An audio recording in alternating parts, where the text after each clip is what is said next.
Hi students, welcome to another video of Smartly Learn.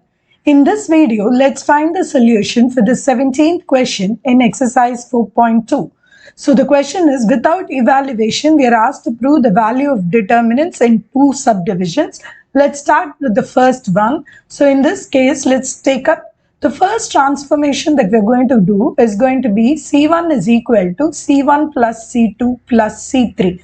So I'm going to add all of this and place it here. So it is 1 plus A plus B plus C.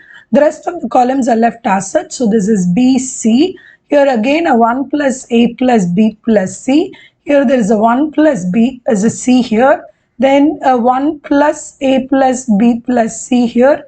A B and a 1 plus C.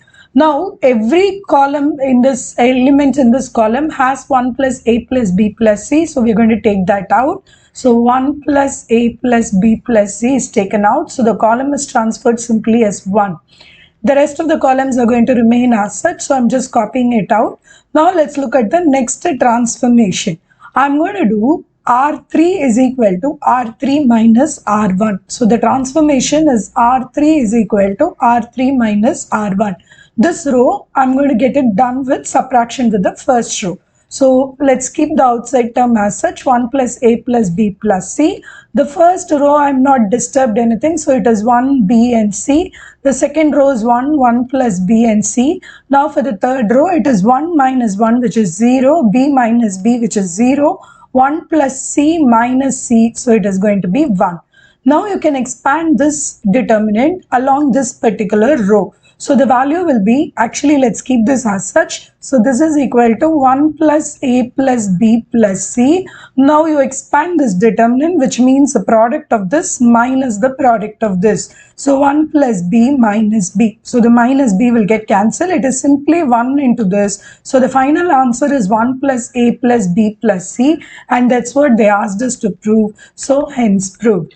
Now let's take up the second subdivision in this question and then see what kind of a transformation we can make for this. Here it is given as determinant of y plus k, y and y. So here let's note it down before we think of the transformation. So in this case, please note in the corners we are asked to prove it is going to be 3y plus k. So somewhere I'm going to add, like in the previous terms, C1 is equal to C1 plus C2 plus C3. So this way I will get the 3y plus k inside in one column.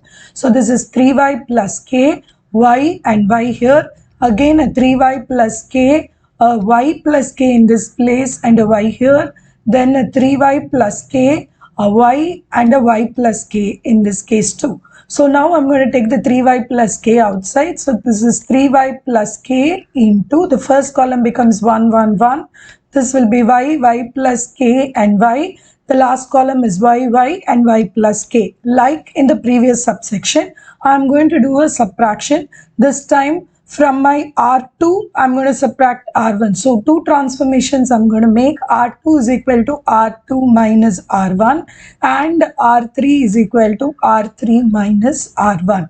So this transformation will make it look like 3y plus k into the determinant value. The first row I'm retaining as such. Second row, 1 minus 1 is 0. Y plus k minus y is going to be k. Y minus y is 0. The third row, 1 minus 1 is 0, y minus y is 0, y plus k minus y, so it is going to be k. Now you expand along this column, so the value is going to be just k into k squared. So this you can expand, so this is either way 0, so this is equal to 3y plus k into k squared. I think that is what we wanted to prove and hence proved. In the next video, we will find the solution for the 18th question in this exercise. See you in the next video. Bye.